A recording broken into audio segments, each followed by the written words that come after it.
श्रीमते रामानुजाय नमः। तत्त्वमुक्ताकलापे जीवसरे द्वितीये 22 श्लोकः। अस्मिन् श्लोके जीवात्मनः अणुत्वमेव स्वाभाविकं परिमाणमिति निरूप्यते।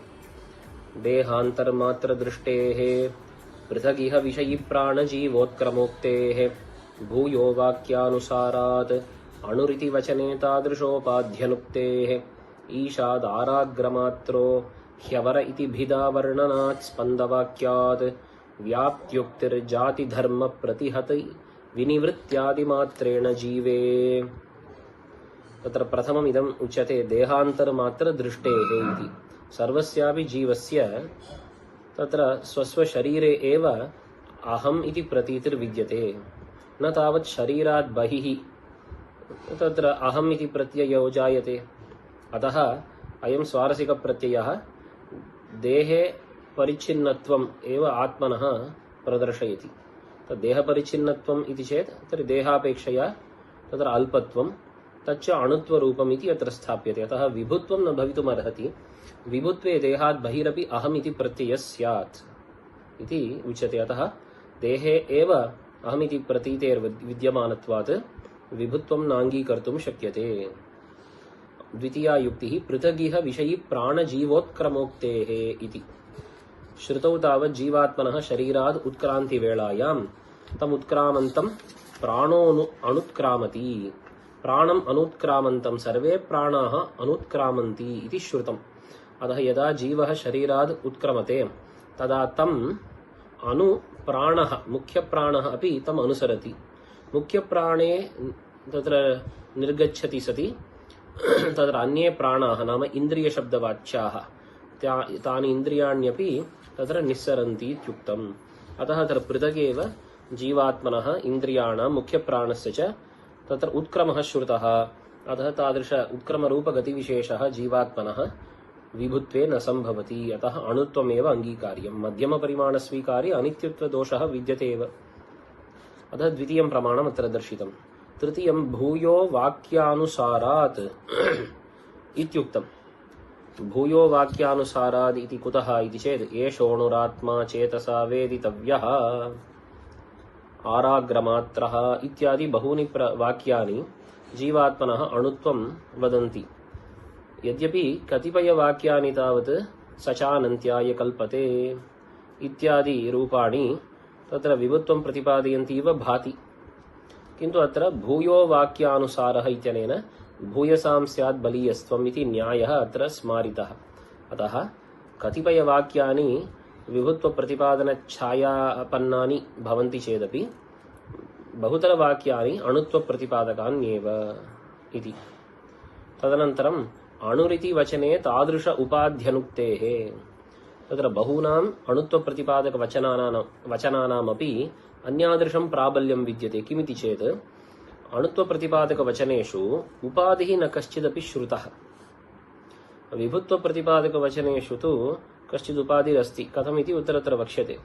किन्तु एषोऽणुरात्मा चेतसा वेदितव्यः वालाग्रशतभागस्य शतता कल्पितस्य च भागो जीवः स विज्ञेयः इत्यादौ जीवात्मनः परिमाणकथनवेलायां न कश्चिदुपाधिरुक्तः। अतः निरुपाधिकत्वात् स्वाभाविकत्वम् अस्य परिमाणस्य अणुत्वस्य लभ्यते इति उक्तम्। ईशाद् आराग्रमात्रो ह्यवर इति भिदा वर्णनात्। तत्र परमात्मनः अपेक्षया अस्य भेदः परमात्मप्रतियोगिकभेदकथनवेलायाम् आराग्रमात्रो ह्यवरोऽपि दृष्टः इत्युक्तम्। अतः यदि जीवस्यापि विभुत्वं स्वाभाविकम् अणुत्वं तु औपाधिकमेव इति उच्येत। नाम यथा परमात्मनः स्वाभाविकविभुत्ववतः तत्र उपासनार्थं तत्तत् परिच्छिन्नप्रदेशे सन्निहितस्य तत्तत् परिमाणम् अभिधीयते। उपासनार्थं तत्र हृदयादि परिच्छेदेन परमात्मनः तत्र अल्पत्वम् अभिधीयते। अर्भकौकस्त्वात् इत्यादिना सूत्रेऽपि इदमुक्तम्। तद्वत् जीवात्मनः अपि स्वाभाविकं विभुत्वमेव तत्र औपाधिकमेव इदम् अणुत्वम् इति यदि स्वीक्रियेत तर्हि इदं विरुध्येत। आराग्रमात्रो ह्यवरोऽपि दृष्टः इति परमात्म व्यावर्तकतया अणुत्वं कीर्तितं तत् कथं स्यात्? अतः परमात्मनः विभुत्वं स्वाभाविकं, जीवात्मनः अणुत्वमेव इति इदम् आदर्तव्यम्। स्पन्दवाक्यात् इत्यनेन तदा तदा व्यापारः स्वप्नसुषुप्त्यादि अवस्थासु जीवात्मनः तत्तन्नाडीषु प्रसरणादिकम् उक्तम्। आसु तदा नाडीषु सृप्तो भवति, ताभिः प्रत्यपसृत्य पुरीततिशेते। अतः तत्तदवस्थासु जीवात्मनः नाडीषु स्पन्दः क्रिया तावत् उक्ता विद्यते। इदमपि जीवात्मनः अविभुत्वे अणुत्वे प्रमाणम्। तर्हि व्याप्त्युक्तिः कथं सङ्गच्छते इति वक्तव्यम्। अस्तु, तत्र बहुभिः प्रमाणैः जीवात्मनः अणुत्वं साधितं। तर्हि जीवात्मनः सर्वव्यापित्वादिकथन वचनानां तत्र का गतिः इति चेत् तत्र बहुधा गतिः उच्यते। जातिः, धर्मः, प्रतिहति विनिवृत्तिः इत्यादि मात्रेण जीवे व्याप्त्युक्तिः इति चतुर्थपादस्य अर्थः। नाम तस्यात्मपरदेहेषु सतः इत्यादौ एकः एव जीवः सर्वेषु देहेषु विद्यते इति इत्यस्य तात्पर्यं किमिति चेत् जात्यभिप्रायः। तत्र जात्येकवचनमिति यथा उच्यते तद्वत् एकः एव जीवः तत्र सर्वदेहेषु विद्यते इति नार्थः। प्रतिदेहं कश्चित् जीवः विद्यते इति जात्यभिप्रायेण जीवस्य सर्वत्र स्थितिः उक्ता। अनन्तरं सचानन्त्याय कल्पते इत्यत्र तु यस्मिन् वचने तत्र जीवात्मनः बालाग्रशतभागस्य शतदा कल्पितस्य च भागो जीवस्य विज्ञेयः सचानन्त्याय कल्पते इति तत्र अणुत्वं प्रतिपादितं। तद्वचन अन्ते इदं श्रुतं स च आनन्त्याय कल्पते इति। अस्य अर्थः भाष्ये एव स्पष्टं प्रतिपादितः। तत्तु मोक्षदशायाम् अस्य जीवात्मनः धर्मभूतज्ञानं सर्वतो विकासी, स्वाभाविकं तत्र विकासं प्राप्नोति धर्मभूतज्ञानम्। अतः धर्मभूतज्ञानद्वारा धर्मतः अस्य विभुत्वं भवति इत्येव अर्थः। अतः जीवात्मस्वरूपं तु न तदा विकासशाली भवति। अतः जात्या धर्मेण वा तत्र व्याप्तिः निर्वोढव्या। तदनन्तरं प्रतिहति विनिवृत्तिः सूक्ष्मत्वं। बहुत्र जीवात्मनः सूक्ष्मत्वम् अभिप्रेत्य व्याप्तिरपि उक्ता। तत्र सचानन्त्याय कल्पते इति वचनम् एतदभिप्रायतयापि तत्र भाष्यकारैः निरूढं विद्यते। शिलादिष्वपि प्रतिहति अनर्हतया वा इति उक्तम्। नाम जीवात्मा तावत् सर्वत्रापि प्रवेष्टुम् अर्हति। अतः सूक्ष्मेष्वपि अचेतनपदार्थेषु अन्तःप्रवेशसमर्थः अयं जीवः। अतः सर्वत्र अन्तःप्रवेश अर्हः इति मत्वा अतिसूक्ष्मत्वात् तस्य व्याप्तिरुच्यते। जीवात्मना प्रवेष्टुम् अशक्यं स्थानम् इति किञ्चित् नास्त्येव। अतः सर्वत्र अयं प्रवेष्टुम् अर्हति इति तात्पर्येण अतिसूक्ष्मत्व अभिप्रायेण प्रतिहति विनिवृत्तिः नाम इदमेव। अतिसूक्ष्मत्वं नाम सर्व अचेतन अन्तःप्रवेश स्वभावत्वम्। तदेव प्रतिहति अनर्हत्वम्, प्रतिघात अनर्हत्वम् इति तत्र उक्तं भवति। अतः एभिः कारणैः नाम जात्यभिप्रायेण वा धर्मतो व्याप्ति अभिप्रायेण वा अथवा सर्वान्तःप्रवेशन सामर्थ्यरूप अतिसूक्ष्मत्व अभिप्रायेण वा जीवात्मनः व्याप्तिः तत्र तत्र प्रमाणे श्रुता, न तु स्वाभाविकं तस्य विभुत्वम् इति अत्र ज्ञेयम्। देहान्तर्मात्रदृष्टेः पृथगिह विषयी प्राणजीवोत्क्रमोक्तेः भूयो वाक्यानुसारात् अणुरिति वचने तादृशोपाध्यनुक्तेः ईशादाराग्रमात्रो ह्यवर इति भिदावर्णनात् स्पन्दवाक्यात् व्याप्त्युक्तिर्जातिधर्म प्रतिहति विनिवृत्त्यादिमात्रेण जीवे. ஜீவசரத்தில் 22வது ஸ்லோகத்தில் ஜீவாத்மாவுக்கு அணுத்துவம் தான் சுவாபாவிகமான இயல்பான அளவு பரிமாணம் என்பது இங்கே ஸ்தாபிக்கப்படுறது. முதல்ல சொல்லக்கூடிய யுக்தி தேகாந்தர் மாத்திர திருஷ்டிஹி, எல்லாருக்கும் ஏற்படக்கூடியதான சுவாரசிகமான அனுபவம். அகம் நான் அப்படின்ற இந்த அனுபவம் உடம்புக்குள்ளே தானே நமக்கு ஏற்படுறது. உடம்புக்கு வெளியில இருக்கிற பகுதியிலே நான் அப்படின்ற எண்ணம் யாருக்கும் வருது இல்லையே. அப்போ இதுவே ஜீவாத்மா விபு அல்ல என்பதற்கு ரொம்ப முக்கியமான ஒரு பிரமாணம்.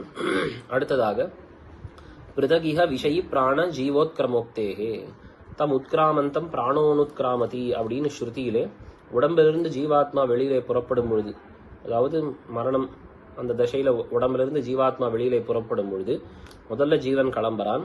கிளம்பக்கூடிய ஜீவனை பின்தொடர்கிறது பிராணன். அந்த பிராணன் கிளம்பியாச்சுன்னு சொன்னா உடனே இந்திரியங்களும் பின்தொடர்கின்றன அப்படின்னு தெளிவாக மூணுக்கும் தனித்தனியா கதி சொல்லப்பட்டிருக்கு. இப்ப ஜீவாத்மாவுக்கு கதி உண்டுன்னு சொன்னா ஜீவாத்மா விபுவாக இருக்க முடியாதே. விபுவான வஸ்து எங்கேயுமே சலனம் அதற்கு ஏற்பட வாய்ப்பே இல்லையே. அதனால் ஜீவாத்மாவுக்கு தனித்து கதி சொல்லப்பட்டிருக்கிறபடியால் அதோடைய ஸ்வரூபம் அணுன்னு ஒப்புக்கொள்ள வேண்டும். இது இரண்டாவது. மூணாவது யுக்தி பூயோ வாக்கிய அனுசாராத். பெரும்பாலான வாக்கியங்கள் ஜீவாத்ம ஸ்வரூபத்தை சொல்ல வந்த வாக்கியங்கள் பல அதற்கு அணுத்துவத்தை தான் சொல்லுகின்றன. ஏதோ ஒரு சில வாக்கியங்களிலே ஜீவாத்மா விபூன்னு சொல்லும்படியாக அதோட அது வியாபகம் அப்படின்னு சொல்லும்படியான ஒரு வார்த்தை இருந்தாலும் கூட பெரும்பாலான வாக்கியங்கள் ஜீவாத்மாவுக்கு அணுத்துவத்தை தான் சொல்லுகின்றன. ஏஷோணுராத்மா சேதசா வேதிதவ்யா. இந்த ஜீவாத்மா அணுவானவன், ஆராக்ர மாத்திரா மிகவும் சூக்ஷ்மமானவன், நுண்ணியவன் அப்படின்னு இது மாதிரி வாக்கியங்கள் ஜீவாத்மாவுக்கு அணுத்துவத்தை சொல்லுகின்றன. அணுரிதி வச்சனே தாதிருஷ உபாத்தியனுக்தே. காட்டப்பட்ட ஏஷோணுராத்மா இத்தியாதி வச்சனங்களிலே ஜீவாத்மாவுக்கு அணுத்துவம் இந்த காரணத்தினாலேன்னு எதுவும் சொல்லப்படல. இப்ப பரமாத்மாவுக்கும் சில இடங்கள்ல அணுத்துவம் இல்ல அவன் சின்ன வடிவத்தை உடையவன் எல்லாம் சொல்லப்பட்டிருக்கு. ஆனால் அதெல்லாமே ஒரு உபாசனத்துக்காக அவன் இருக்கக்கூடிய இடம், அவன் சரீரத்துக்குள்ளே ஹிருதயத்துக்குள்ளே இருக்கான்னு சொன்னா ஹிருதயத்துக்கு என்ன அளவோ அந்த அளவுடையவன் அப்படின்னு சொல்லப்பட்டிருக்கலாம். ஆனால் அதெல்லாம் பரமாத்மாவுக்கு சொல்லப்பட்டிருக்கக்கூடிய அந்த அல்பத்துவம் என்பது ஒரு உபாதியினாலே அவன் இருக்கக்கூடிய இடம் அதை கொண்டு அவனுக்கு சின்ன அளவு என்பது கூறப்பட்டிருக்கலாம். ஆனால் பரமாத்மாவுக்கு அணுத்துவம் சொல்லும் பொழுது அதுபோல எந்த ஒரு உபாதியும் காட்டப்படவில்லைன்னு நமக்கு தெரிகிறது. அப்ப அது இயல்பான ஒரு அளவு. அதற்கு மேலே ஜீவாத்மாவுக்கும் பரமாத்மாவை போலே இயல்பானது விபுத்துவம் தான். ஔபாதிகமாக ஏதோ ஒரு காரணத்தினால்தான் அணுத்துவம் ஏற்படுகிறதுன்னு அப்படி நாம் கொண்டோமானால் அப்போ ஆராகிரமாத்ரோ ஹ்யவரோபி திருஷ்டா அப்படின்ற வாக்கியத்திலே பரமாத்மாவை காட்டிலும் ஜீவாத்மா எப்படி வேறுபட்டவன், விலக்ஷணன் என்னால் இவன் இயல்பிலேயே மிகவும் சூக்ஷ்மமானவன், அணுவானவன் அப்படின்னு அந்த வசனம் சொல்றது. அப்போ ஜீவாத்மாவுக்கு பரமாத்மாவை காட்டிலும் வேறுபடுத்தி அவனை காட்டுவதற்காக சொல்லப்பட்டிருக்கக்கூடிய இந்த அணுத்துவம் அது பொருந்தாமல் போயிடும். ஏன்னா இரண்டு பேருக்குமே விபுத்துவம் தான் இயல்புன்னு சொன்னால் அணுத்துவம்ன்றது ஔபாதிகமாக வேறொரு காரணத்தினால் வரக்கூடியதுன்னு தான் ஆகும். அப்ப பரமாத்மாவுக்கும் ஜீவாத்மாவுக்கும் பரிமாணம் அளவை கொண்டு வித்தியாசம் சொல்ல முடியாதுன்னு ஆயிடுமே. அதனால் அதுவும் தவறு. மேலும் ஸ்பந்த வாக்கியாத் ஜீவாத்மா சம்சாரத்தில் இருக்கும் பொழுதே சுஷுப்தி காலத்தில் ஸ்வப்ன காலத்தில் அந்தந்த ஒரு நாடிக்குள்ளே பிரவேசிக்கிறான் அப்படின்றதெல்லாம் உபனிஷத்தே தெரிவிக்கிறது. அப்போ அவனுக்கு சஞ்சரணம் சொல்லப்பட்டிருக்குன்னு சொன்னால் அவன் அணுன்னு ஒப்புக்கொள்ள வேண்டும். சரி, இதெல்லாம் சொல்லியாச்சு. அப்போ சில இடங்கள்ல சச்ச ஆனந்தியாய கல்பத்தே தஸ்யாத்ம பரதேகேஷு சதஹா அப்படின்னு பல வாக்கியங்கள்ல ஜீவாத்மா எங்கும் நிறைந்திருக்கிறான் அப்படின்றதாக வியாப்தி சொல்லப்பட்டிருக்கு. அதற்கு என்ன தாத்பரியம் அப்படின்னா அதுக்கு பல காரணங்கள் சொல்லலாம்.